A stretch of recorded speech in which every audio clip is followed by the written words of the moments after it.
আমি প্রকাশক হিসাবে যে যাত্রা শুরু করেছিলাম, শুরুর আগেও আমি খুব নিশ্চিত ছিলাম না যে আমি প্রকাশক হতে যাচ্ছি। 2-3 দিনের বইমেলা এবং প্রতিদিনই একটি করে অনুষ্ঠান। সেই অনুষ্ঠানে লেখককে অর্থাৎ হুমায়ুন আহমেদকে আমরা পাঠকের মুখোমুখি দাঁড় করিয়ে দিতাম।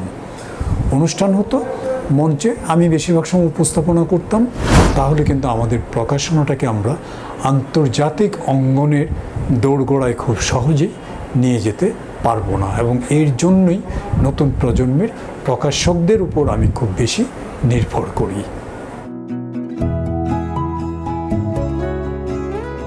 টার্নিং টকস বাংলাদেশ, অনুপ্রেরণার গল্প। আমি ফরিদ আহমেদ, সময় প্রকাশনের প্রকাশক। আমি প্রকাশক হিসাবে যে যাত্রা শুরু করেছিলাম, শুরুর আগেও আমি খুব নিশ্চিত ছিলাম না যে আমি প্রকাশক হতে যাচ্ছি। আমার শৈশবটা আসলে খুব ভালো কেটেছে, শৈশব এবং কৈশোর। কারণ আমার যে বয়সের শৈশব, তখন কিন্তু বাংলাদেশে অনেক মফস্বল শহর ছিল। আমি একটা জেলা শহরে আমার জন্ম, কিন্তু মফস্বল শহরের মতো, এবং আমাদের অনেক সময় ছিল, খেলার অনেক মাঠ ছিল, প্রতিটা বাড়িতে উঠান থাকতো, প্রতিটা বাড়ির চতুর্দিকে দেয়াল দেয়া ঘেরা মাঠ থাকতো। এরকমই একটা সময় ছিল তখন। তো আমি ছোটোর থেকে খুব শিশু সংগঠন করতাম, এবং আমরা যখন স্কুলে পড়ি তখন আমরা বন্ধুরা মিলে পাঠাগার বানালাম। হ্যাঁ, সেই পাঠাগার থেকে আমরা আমাদের বন্ধুদের বাসার থেকে বই নিয়ে এসে আমরা পাঠাগারে রাখতাম। 5-6 জন বন্ধু মিলে বই পাঠাগারে রাখতাম, আবার সেখান থেকে আমরা বই ধার কর্য দিতাম। এগুলো যে কেউ শিখিয়ে দিয়েছে সেটা কিন্তু নয়, এটা কেমন করে এসেছিল এই মুহূর্তে আর বলতে পারছি না। তবে শিশু সংগঠনের শুরুটা হয়েছিল আমার যে মুরব্বী, আমার মামারা তখন তরুণ ছিলেন, তাদের হাত দিয়ে হয়েছিল, এবং এটা আসলে শিখে গিয়েছিলাম। এরপরে আমি যখন নিজে স্কুলের ছাত্র, তখনই আমি শিশু সংগঠক হয়ে গেলাম, সংগঠন করতে করতে সংগঠক হয়ে গেলাম।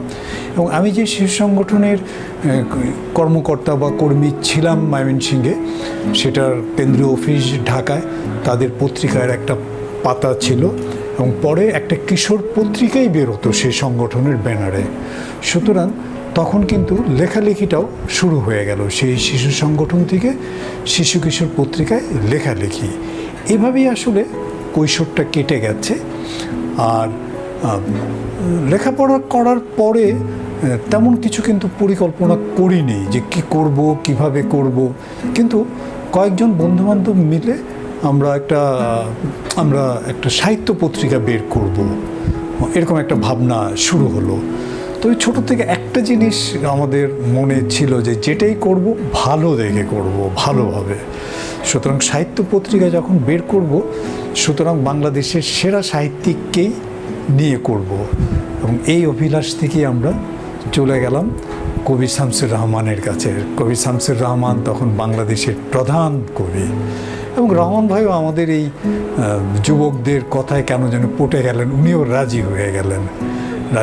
আমরা সাহিত্য পত্রিকা বের করা শুরু করলাম। অধুনা পত্রিকাটির নাম।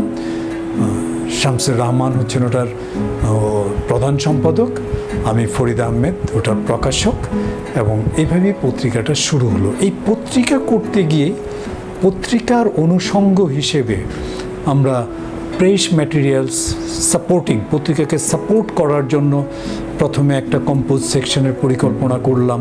এই পত্রিকাকে আর্থিক সাপোর্ট করার জন্য প্রকাশনার পরিকল্পনা করলাম, এবং সেটা একটু কম পয়সা ইনভেস্টমেন্টের প্রকাশনা, পেপারব্যাক প্রকাশনার পরিকল্পনা করলাম।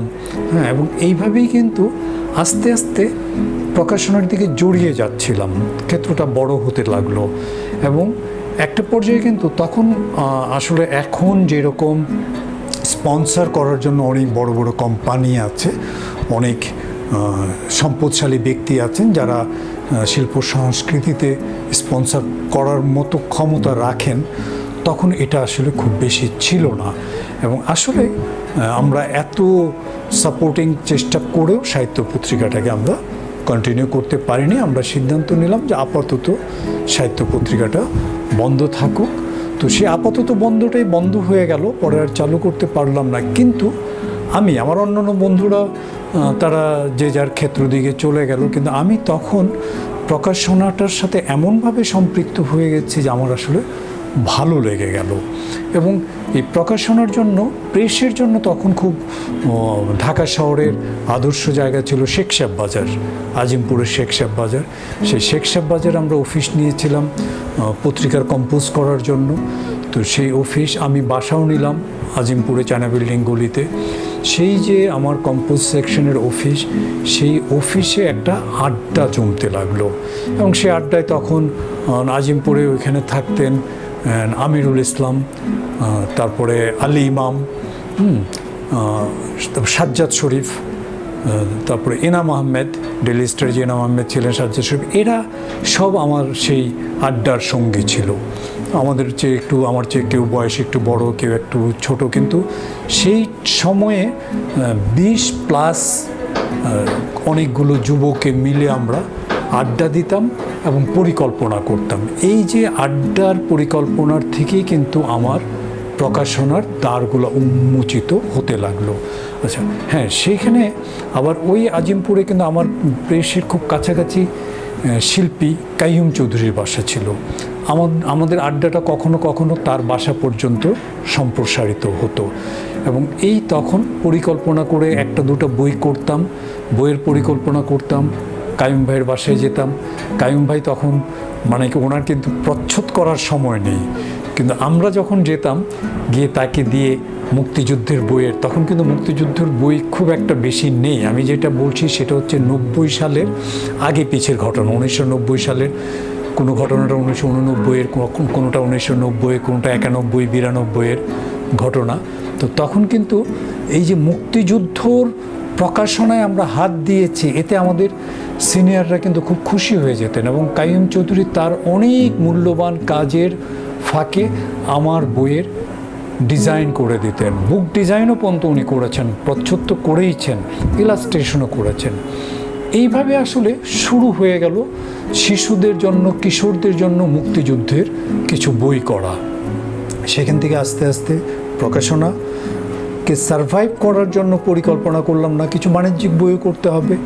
তখন আসলে বাণিজ্য সফল লেখক বাংলাদেশে ইমদাদুল হক মিলন, তসলিমা নাসরিন, সৈয়দ শামসুল হক, এবং এক এক করে তাদের সবার কাছে গেলাম, সবার কাছে বই পেলামও। ইমদাদুল হক মিলন, তসলিমা নাসরিন, সৈয়দ শামসুল হক, তাদের সবার বই আমার প্রায় প্রথম দিকের, সেটা সম্ভবত 1990 অথবা 91 সালের কথা। তাদের 3জনেরই বই পেলাম এবং মনে হলো যে যেহেতু তাদের খুব ভালো লেখক, উদীয়মান লেখকের বই, সুতরাং প্রচ্ছদও করাতে হবে বাংলাদেশের সেরা প্রচ্ছদ শিল্পীকে দিয়ে। আফজাল হোসেন তখন কিন্তু একটা ক্রেজ, ইয়াংদের, কারণ সে একাধারে এমনিতে তো আর্ট কলেজ থেকে পাশ করা শিল্পী, খুব ভালো নাম করা। আরেকদিকে তখন টেলিভিশনের নাটকের নায়ক, সিনেমার নায়ক এবং বিজ্ঞাপনের সংস্থা দিয়েও একটা আলোড়ন তৈরি করেছেন। সেই আফজাল হোসেনের কাছে গেলাম যে সৈয়দ শামসুল হক এবং ইমদাদুল হক মিলনের প্রচ্ছদ তো তাকেই করে দিতে হবে, এবং আফজাল ভাই করলেন। অর্থাৎ যেটা বলবো যে ওনারা খুব দিয়েছিলেন, একদিকে বলতে গেলে আশকারাও দিয়েছিলেন বা ওনারা খুব প্রাধান্য দিয়েছিলেন। এবং একই সময়ে তখন ওই প্রকাশনা করার পাশাপাশি বাংলাদেশ টেলিভিশনে অনুষ্ঠান উপস্থাপনা করা শুরু করলাম।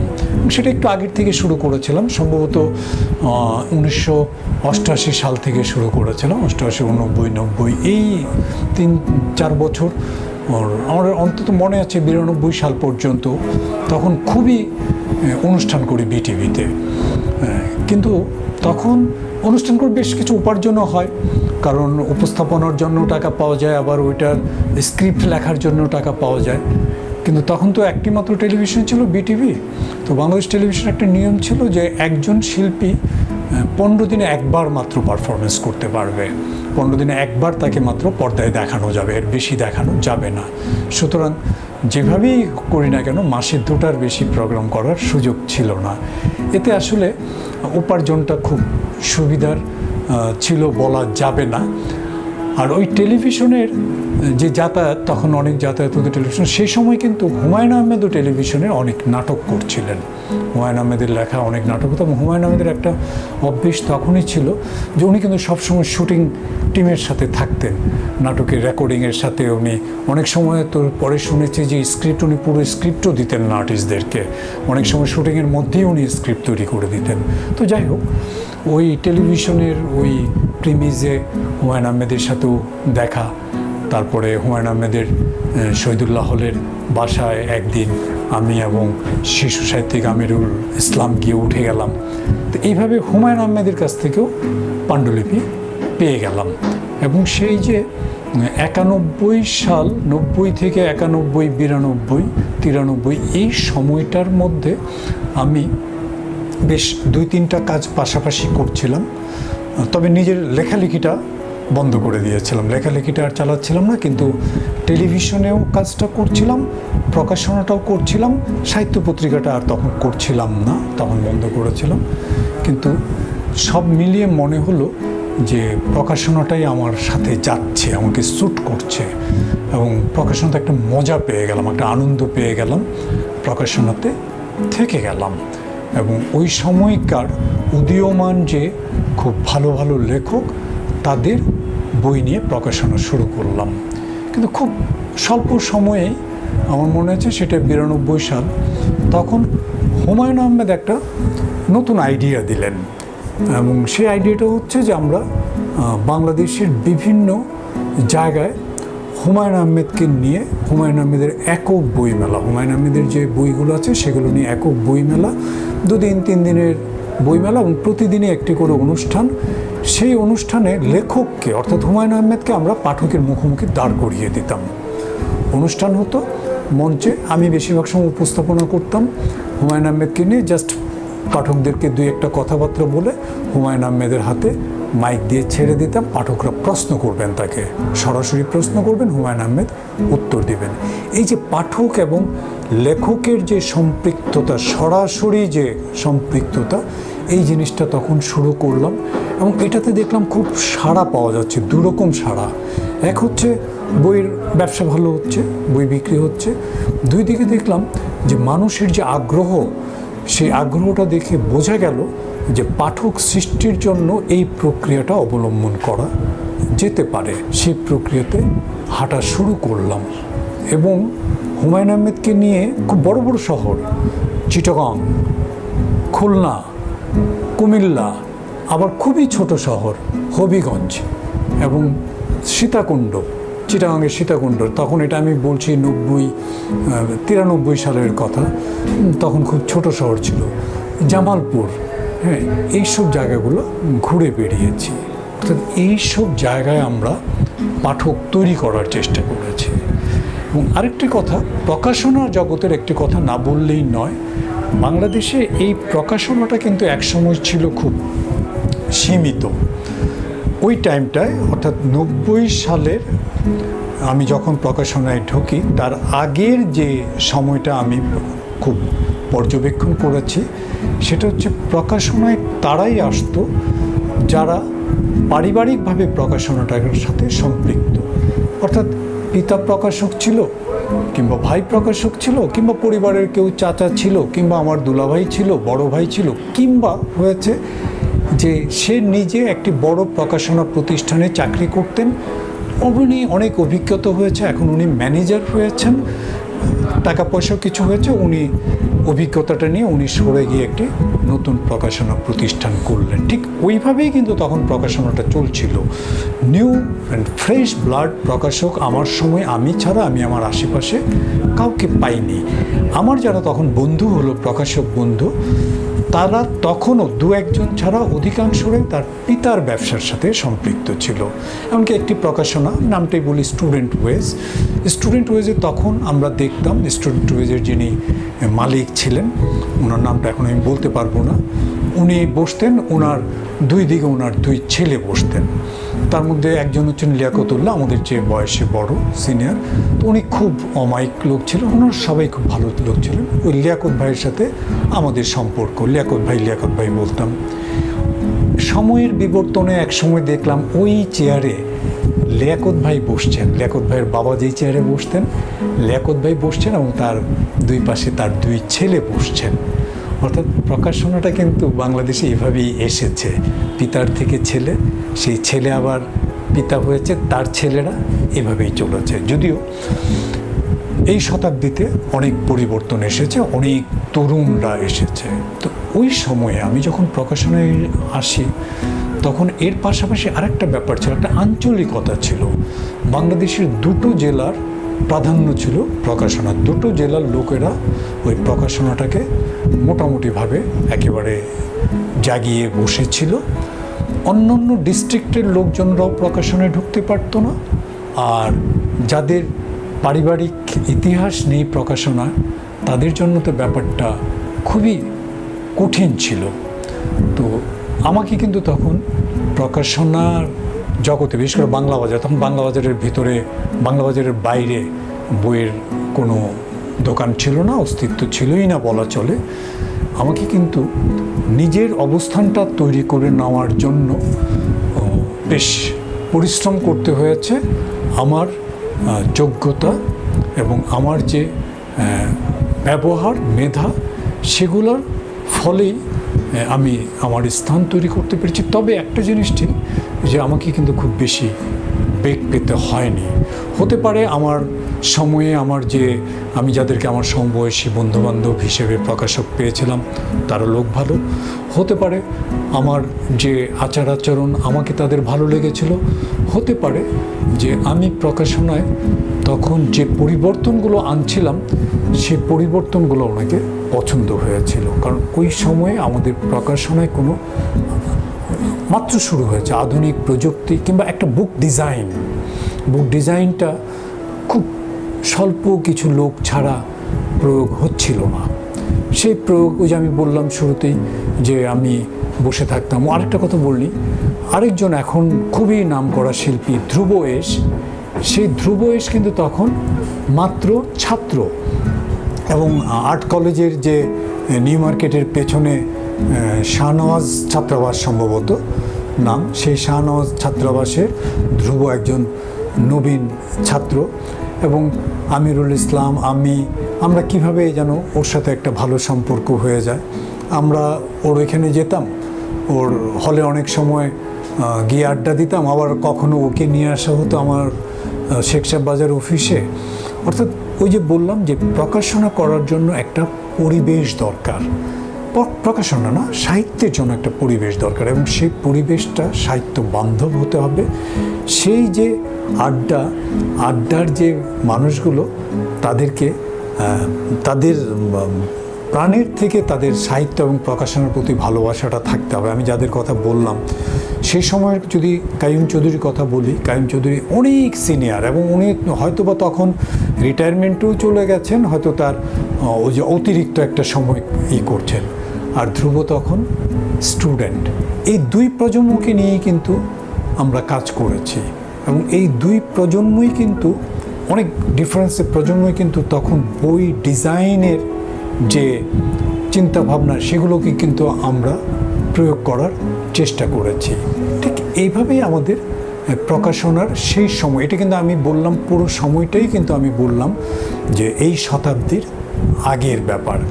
গত শতাব্দীর যে সময় বাংলাদেশের প্রকাশনা বাঙালিদের কাছেও খুব বেশি পরিচিত ছিল না, যে সময় বাংলাদেশের মানুষ ভারতীয় লেখকদের বই পড়াতেই অভ্যস্ত ছিলেন, সেই সময়ে আমরা প্রকাশনায় কিছু পরিবর্তন এনে একরকম যুদ্ধ করে এই প্রকাশনাটাকে আমাদের পাঠকদের কাছে জনপ্রিয় করেছে, এবং এর ফলেই প্রকাশনাটাকে আস্তে আস্তে বাংলাদেশের সৃজনশীল প্রকাশনা মাথা উঁচু করে দাঁড়াতে সক্ষম হয়েছে। আমি যে সময়ের কথাটা বলছিলাম সেই সময়ে কিন্তু বাংলাদেশের জনপ্রিয় লেখকদের তালিকায় যারা আছেন তারা হচ্ছেন শওকত ওসমান, সৈয়দ শামসুল হক, কবি শামসুর রহমান। তরুণ যারা 40-এর নিচে যাদের বয়স, তাদের মধ্যে তখন খুবই জনপ্রিয় হয়ে উঠছেন এরকম হচ্ছেন হুমায়ুন আহমেদ, ইমদাদুল হক মিলন, তসলিমা নাসরিন এবং কবিদের মধ্যে কবি নির্মলেন্দু গুণ, এই সময়টায় কিন্তু ওই সময়টায় এনারাই দাপটের সাথে আমাদের প্রকাশনা জগৎটাকে একরকম শাসন করছেন এবং উত্তর শুধু উপরের দিকে উঠছেন। এবং এই যে তাদের উত্তরণ, এই উত্তরণ কিন্তু 2000 সালের আগেই চূড়ায় তারা এসে গেছেন এবং এর পরে ওই 2000 সালের আগেই এর মধ্যে আবার আগমন ঘটলো, সেটা 94-95 সালের দিকে ডক্টর মোহাম্মদ জাফর ইকবাল তখন আমেরিকায় থাকেন, আমেরিকায় থেকে উনি লিখছেন এবং আমরা তার বই বের করছি এবং কিছুটা পরিচিতি উনি পাচ্ছেন। আর হঠাৎ করে একেবারে তরুণ এসে মোটামুটি পরিচিতি লাভ করছেন আনিসুল হক, সেটা আরেকটু পরে 96-97 সালের দিকে। আর ওই সময়টাতে এই হুমায়ুন আহমেদদের একটু 1-2 বছরের ছোট কিন্তু খুব ভালো সৃজনশীল এবং মননশীল বইয়ে যখন নাম করছেন তারা হচ্ছেন শাহরিয়ার কবির, মুনতাসির মামুন। শাহরিয়ার কবির তখন শিশু সাহিত্যিক হিসেবে সবার কাছে খুবই সমাদৃত এবং মুনতাসির মামুন ইতিহাসকে জনপ্রিয় করছেন মননশীল লেখার মাধ্যমে। আরও অনেকে আছেন, হয়তো আমি বলতে পারছি না, 2000 সালের আগে এটা বলছি। 2000 সালের পরে যে পরিবর্তনটা, এটা কিন্তু আমার কাছে খুব পজিটিভ পরিবর্তন মনে হয়েছে যে এই সময়ে অনেক প্রকাশক এসেছেন। লেখকরা তো ক্রমান্বয়ভাবে ঢুকছেনই প্রতি বছর, কিন্তু এই সময়ে কিছু প্রকাশক এসেছেন যাদেরকে আমরা একেবারে ফ্রেশ ব্লাডেড প্রকাশক বলতে পারি, যারা ওই ট্র্যাডিশনালভাবে বংশ পরম্পরায় বইয়ের পরিবার থেকে নয়, নতুন এসেছেন। এবং যারা নতুন এসেছেন তাদেরকে আমি বলতে পারি যে তারা তাদের ভালোবাসার থেকে এসেছেন। তার কারণ যারা পারিবারিকভাবে এসেছেন তারা ব্যবসাটাকে চলমান রাখার জন্য আসতেন, আর যারা নিজেরা উদ্যোগী হয়ে এসেছেন তাদেরকে একজন উদ্যোক্তা বলা যায়। সাহিত্যের প্রতি তাদের ভালোবাসা আছে বলা যায় এবং প্রকাশনায় কিছু করার ইচ্ছা এবং আগ্রহ নিয়ে তারা এসেছেন এবং তারা করছেন। কিন্তু এখানে একটা ব্যাপার যে ওই সময় 2000 সালের আগে যে এই ক্ষেত্রটা যতটা সুযোগ সুবিধা ছিল, এরপরে কিন্তু সুযোগ সুবিধাগুলো খুব কমে আসতে থাকলো, বিভিন্নভাবে সুযোগ সুবিধাগুলো কমে আসতে থাকলো। এবং আমাদের যারা নতুন প্রকাশক এলেন তারা তাদের আগ্রহ থেকে এসেছেন, এটাও ঠিক, তারা উদ্যোক্তা এটাও বলা যাবে, কিন্তু তারা যে খুব বেশি অভিজ্ঞতা অর্জন করার সুযোগ পেয়েছেন সেটা আমি বলবো না। তার কারণ প্রকাশনার উপর খুব ভালো বই এবং প্রকাশনার অভিজ্ঞতার উপর খুব ভালো বই আমাদের তখন পর্যন্ত খুব একটা ছিল না, এখন পর্যন্ত খুব একটা নেই। তারপরও আমি খুব আশাবাদী যে আমাদের তরুণ প্রকাশকরা আন্তর্জাতিক ক্ষেত্র থেকে কিছু অভিজ্ঞতা নেবে এবং আমাদের সেই 90 দশকের যেসব প্রকাশকরা ছিল তাদের কাছ থেকে কিছু অভিজ্ঞতা নেবে এবং এরপরে তারা একটা নতুন ধারার তৈরি করবে। একটি নতুন ধারা কিন্তু আমাদের খুব প্রয়োজন হয়ে গেছে। আমরা যদি একটি কোনো নতুন ধারার প্রবর্তন করতে না পারি তাহলে কিন্তু আমাদের প্রকাশনাটাকে আমরা আন্তর্জাতিক অঙ্গনের দোরগোড়ায় খুব সহজে নিয়ে যেতে পারবো না। এবং এর জন্যই নতুন প্রজন্মের প্রকাশকদের উপর আমি খুব বেশি নির্ভর করি।